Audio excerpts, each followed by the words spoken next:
बोलिए शिव महापुराण की जय। शिव परिवार की जय हो। छठवां अध्याय। ब्रह्मा जी द्वारा प्रकृति के 25 तत्वों का वर्णन। ब्रह्मा जी बोले, हे ब्राह्मण, तुमने लोक कल्याणकारी ये बड़ा ही उत्तम प्रश्न किया है जिसे भगवान विष्णु भी नहीं जानते। महाप्रलय के समय में सब स्थावर जंगम के नष्ट होने पर जब सूर्य ग्रह ताराओं से रहित होकर सब अंधकार में हो गया था और चंद्र दिन रात अग्नि वायु पृथ्वी जल कुछ भी नहीं था, प्रधान आकाश और अन्य तेज भी शून्य हो गया था, तब सुई से भेदन करने योग्य निरंतर घोर अंधकार में वह एक सद्ब्रह्मा ही था जिसको सत कहते हैं। जब सत असत स्वरूप कुछ भी नहीं रह गया और जिसको योगी निरंतर हृदय आकाश में देखते हैं, जो मन वाणी से परे इंद्रियों के विषय से रहित, नाम और वर्ण रहित, स्थूल तथा सूक्ष्म भी नहीं है, जिसमें ह्रस्व दीर्घ एवं लघु गुरु घटना बढ़ना भी कुछ नहीं होता,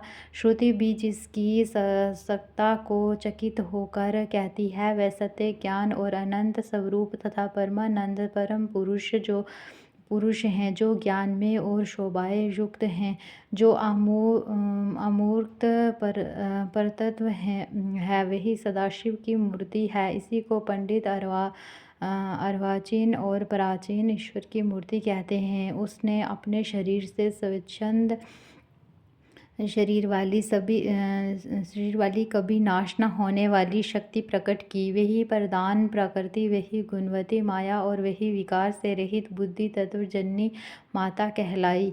वही शक्ति अंबिका प्रकृति संपूर्ण लोकों की ईश्वरी त्रिदेवी की माता, नित्य और मूल कारण कही गई, जिसकी 8 भुजाएं हैं और जो विचित्र मुख वाली तथा शुभ्रा हैं। अचिंत्य तेज से युक्त, सबको उत्पन्न करने वाली अकेली ही वह माया संयोग से अनेक प्रकार की हो जाती है और शिवशंकर जिनका कोई ईश्वर नहीं है, वही पर पुरुष ईश्वर हो, जो सिर पर गंगा को धारण किए, ललाट पर चंद्रमा धारण किए और 3 नेत्र वाले हैं, जिनके 5 मुख और 10 भुजाएं हैं, जो त्रिशूलधारी प्रसन्न चित्त कपूर के समान घोर शरीर एवं भस्म लगाए और काल स्वरूप भगवान हैं। उन्होंने उस शक्ति को साथ लेकर शिवलोक नामक क्षेत्र की रचना की। उसी उत्तम क्षेत्र को काशी कहते हैं, जो परम मोक्ष को देने वाली और सर्वोपरि विराजमान है। उसी क्षेत्र में परमानंद स्वरूप शिव पार्वती शक्ति सहित निवास करते हैं।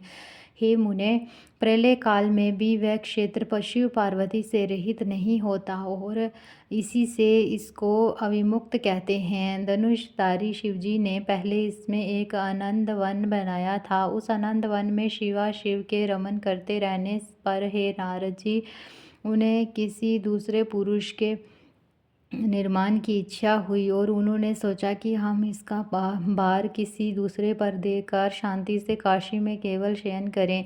इस प्रकार निश्चय कर उनके दक्षिण के 10वें अंश में सुधा रूप आसव का व्यापार किया, जिससे त्रिलोकी में एक सुंदर पुरुष का आविर्भाव हुआ, जो शांत और सत्व गुण से युक्त एवं गंभीरता में सागर के समान था। तब उस अजय पुरुष ने प्रकट होकर परमेश्वर शंभु को प्रणाम कर कहा, हे स्वामीन, मेरा नाम कहकर मेरे कर्मों को भी तो कहिए।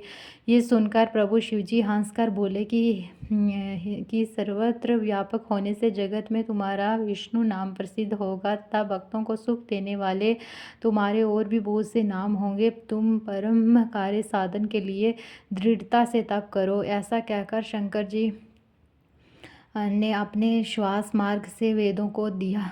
तब अच्युत विष्णु ने शिवजी को नमस्कार कर बड़ा तप किया और शिवजी अंतर ध्यान हो गए। विष्णु जी ने 12,000 दिव्य वर्ष तक तप किया, किंतु तब से अब तक उन्होंने अपने मनोरथ कल्याणकारी शंभु का कभी दर्शन न पाया। जब उन्हें इसकी चिंता हुई तो शिवजी ने ये शुभ वाणी उत्पन्न की कि तुम अपने संशय को दूर करने के लिए फिर तप करो।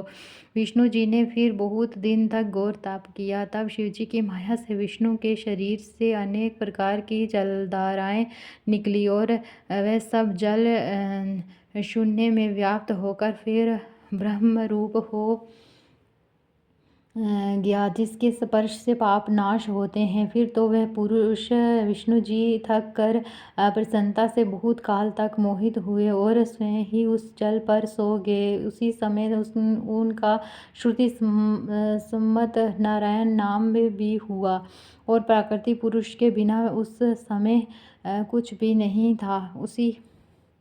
उसी समय में उन महात्मा से सब तत्वों की उत्पत्ति हुई, फिर उनका विस्तार हुआ। पहले प्रकृति से महान और महान से 3 गुण उत्पन्न हुए, फिर उससे 3 गुण और भेद वाला अहंकार उत्पन्न हुआ। उससे तन्मात्रा, शब्द, स्पर्श, रूप, रस और गंध, पंचभूत पृथ्वी, जल, तेज, वायु और आकाश प्रकट हुए और उससे नेत्र, कान, नाक, जीवा और त्वचा आदि जितेंद्रिय तथा वाणी, हाथ, पैर, गुदा और उपस्थ ये कर्मेंद्रियां उत्पन्न हुई। इस प्रकार पुरुष के बिना ये सब प्रकृति का जड़ रूप कार्य हुआ। जो सब तत्व शिवजी की इच्छा से 24 प्रकार के हैं, ये सब एकत्र होकर ब्रह्म रूप जल में सो रहे।